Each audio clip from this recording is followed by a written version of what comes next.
Hello children, how are you? I hope all of you are fine. So kids, हमने last जो हमारा video था, जो हमारे वीडियोस थे, उसमें हमने स्वर, हिंदी वर्णमाला के स्वर, वॉवल्स, कॉन्सोनेंट, व्यंजन के बारे में पढ़ा था। और हमारे लास्ट वीडियो में हमने स्वरों की मात्राओं के बारे में पढ़ा था। तो आज हम उन्हीं मात्राओं को जब हम व्यंजन के साथ जोड़ेंगे तो 12 खड़ी जो बनती है उसके बारे में पढ़ेंगे। तो सबसे पहले तो हम यहाँ पढ़ते हैं, एक बार हम एक रिकैप ले लेते हैं कि हमने जो हमारे स्वर की मात्राएं थी उसके बारे में। तो पहले हम देखते हैं अ की मात्रा। तो मैंने आपको बताया था लास्ट वीडियो में कि अ की कोई मात्रा नहीं होती, अ बिना मात्रा का होता है और इसकी कोई सिंबल नहीं होता है, इसका कोई चिन्ह भी नहीं होता। आ के लिए हमने ये मात्रा देखी थी, यह आ की मात्रा है। दीर्घ ई के लिए मात्रा, सॉरी हर्ष ई की मात्रा है वो, यह है देखिए हर्ष ई की मात्रा, और यह है दीर्घ ई की मात्रा।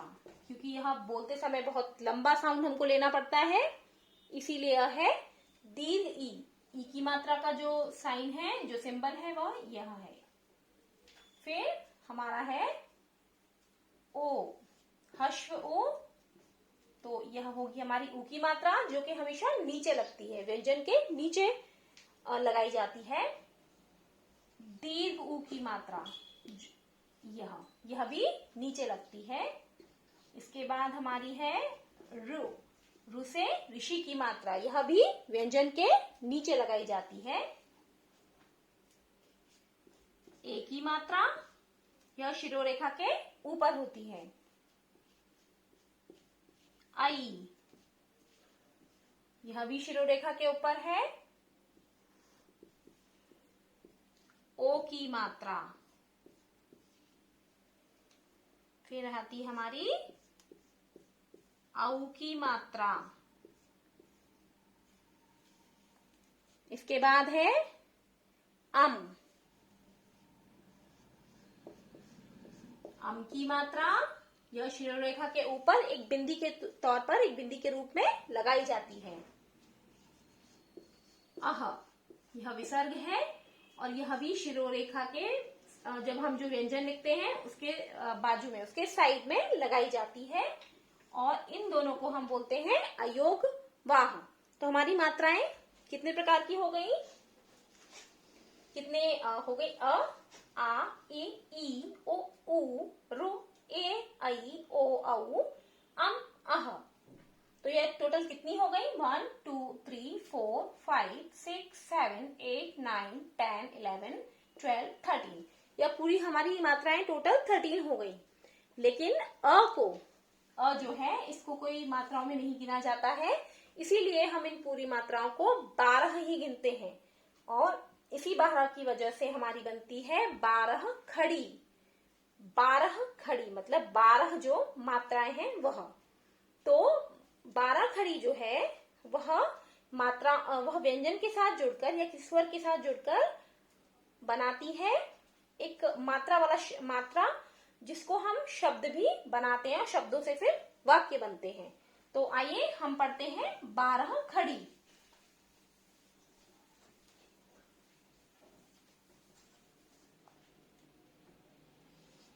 बारह खड़ी, 12 खड़ी का अर्थ है 12 मात्राएं। तो हम क के साथ शुरू करते हैं। क प्लस अ, क्योंकि अ की कोई मात्रा नहीं होती, कोई सिंबल नहीं होता, इसीलिए हमारा जो शब्द जो बना वह बना क, जो बिना मात्रा का ही है, लेकिन क ध्वनि जो है वह सभी व्यंजनों में होती है। तो इसका महत्व कम नहीं होता, इसका सिर्फ सिंबल नहीं होता।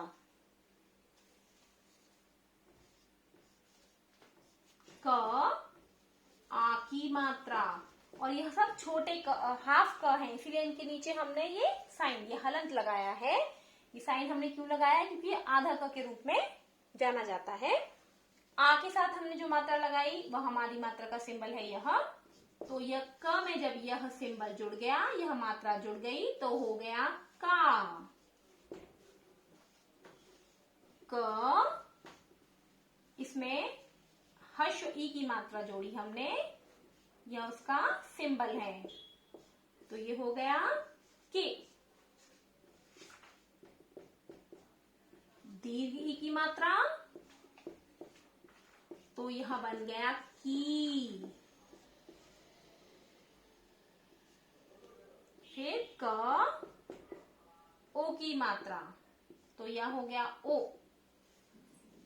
तो यह बन गया को।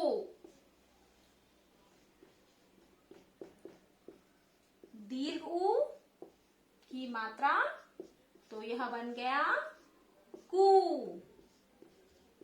क में रु की मात्रा, ऋषि की मात्रा, तो यह हो गया क्र। फिर ए की मात्रा, ए की मात्रा का यह सिंबल जब हमने किसी व्यंजन पे लगाया तो यह बन गया के। क, आई की मात्रा कई। क में जब हमने ओ की मात्रा जोड़ी,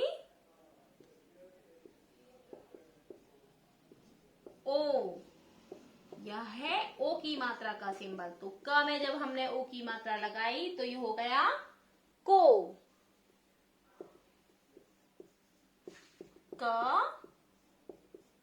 औ की मात्रा, तो यह जब औ की मात्रा हमने इसमें जोड़ी तो यह हो गया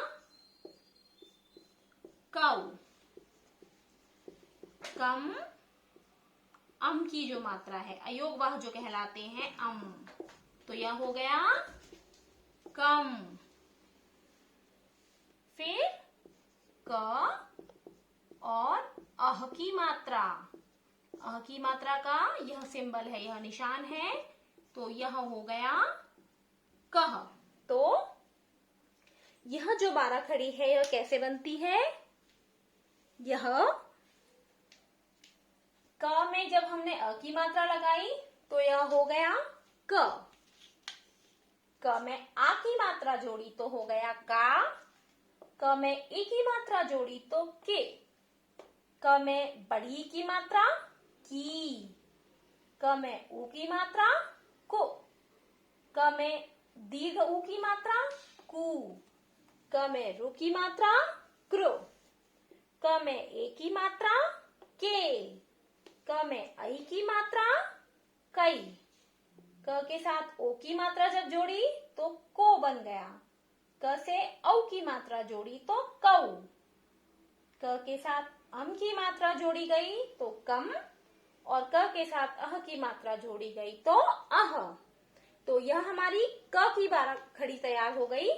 क, का, के, की, को, कु, क्रो, के, कई, को, कौ, कम, कह। इसी तरीके से हम और भी जो व्यंजन है, हम सारे व्यंजनों की 12 खड़ी तैयार कर सकते हैं। लेकिन आज मैं आपको सिर्फ 3 के बारे में बताऊंगी। पहले मैंने आपको क की पूरी 12 खड़ी अभी बता दी।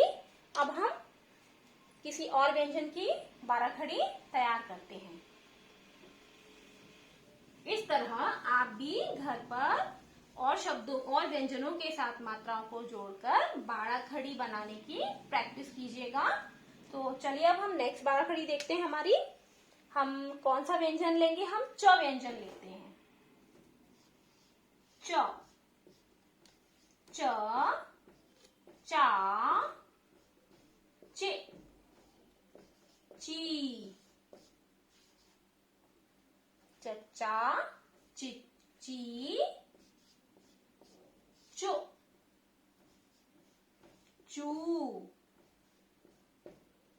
च्रो, चे, चई, चो, चौ, चंग, चह। यह हमारी च की बारह खड़ी हो गई। इसके बाद हम दूसरा लेते हैं प। प की बारह खड़ी। प, पा,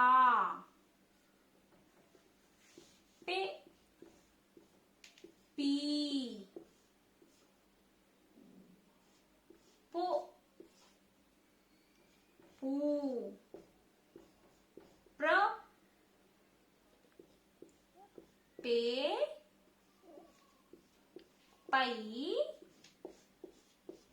पो, पौ, पंग, पह।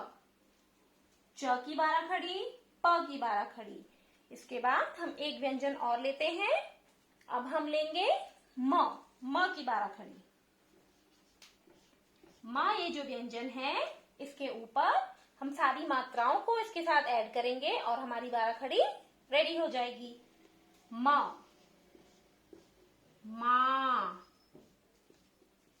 मे,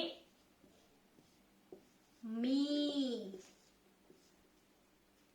मु,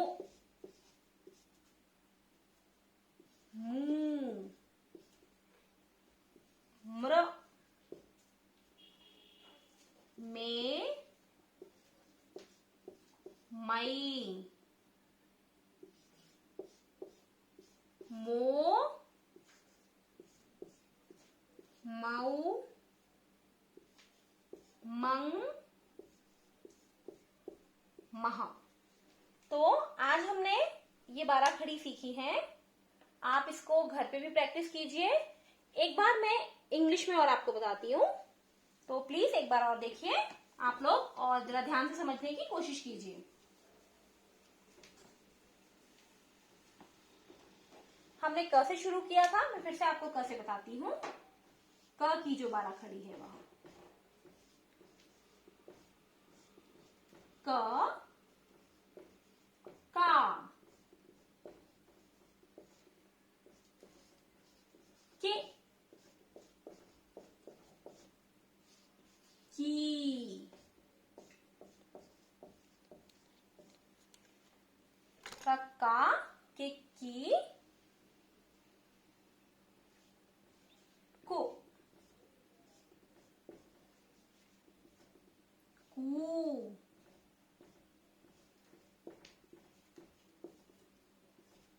के, एक मिनट, क के बाद कू के बाद आएगा क्रो, क्रो, के,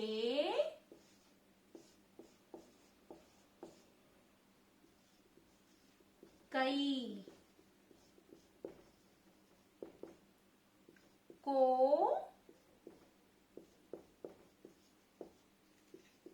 कऊ,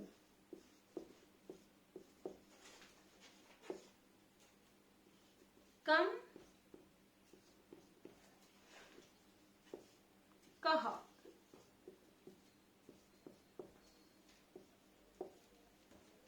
तो I hope all of you understand. आप लोग अपने घर पे प्रैक्टिस कीजिए और ये सारी 12 खड़ियों को लिखने की प्रैक्टिस कीजिए। कुछ मैं होमवर्क्स में भी आपको दूंगी, उनके साथ प्रैक्टिस कीजिए, समझने की कोशिश कीजिए। जब हम 12 खड़ी सीख जाते हैं तो हिंदी हमारे लिए लिखना और समझना बहुत इजी हो जाता है। तो चलिए बच्चों, अब हम नेक्स्ट वीडियो में हमारे मिलेंगे। Okay children, stay home, stay safe, God bless you.